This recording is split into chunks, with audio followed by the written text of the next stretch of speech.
Actions speak louder than words. Vigil, a North Korean by birth, Chul Kyung-hwa doesn't remember much of his early life. As a child, he and his family defected from the oppressive country and made their way across Asia in an attempt to eventually reach the Republic of Korea. Throughout it all, everyone impressed upon Chul Kyung that anything he said or any strange behavior would get them caught. It was life or death. So he buried his emotions deep, lest he betray his parents and be responsible for their capture. He became a stone to the outside world. During the journey, his older brother drowned while they were crossing a river. They then stayed in a safe house for over a month in near silence before taking a train ride that resulted in soldiers arresting two fellow defectors. His mother later grew sick and was slowing them down during a jungle crossing. After they were forced to leave his mother behind, Chul's father urged him not to cry so as to not alert nearby armed patrols. Gaining asylum in South Korea, it was not a happy life they'd envisioned. The loss of his family proved too much for Chul Kyung's father,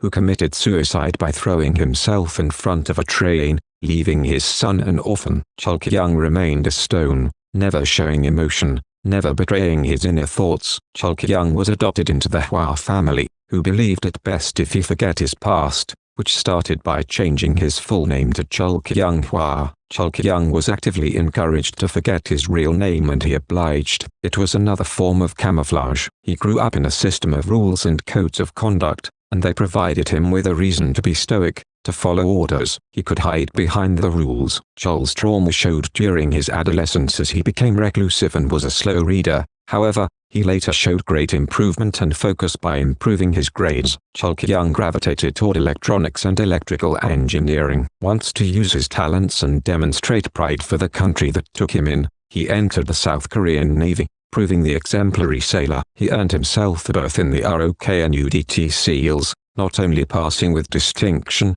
but becoming an exemplary operator in radar systems and stealth technology. This resulted in Hwa being handpicked by the respected 707th Special Mission Group, White Tigers, for unconventional warfare missions. Hwa soon proved to be quick and lethal. Naturally, his status as the child of defectors was not shared with his fellow soldiers to better give him a fair shot. In addition, Chul Kyung was one of the Korean soldiers in the Zayton division that were dispatched in Iraq. He also participated in some operations such as Operation Dawn of Gulf of Aden and Operation Enduring Freedom. During a joint training exercise with the U.S. Navy SEALs, Chul met and was trained by Craig Blackbeard Jensen. In 2017,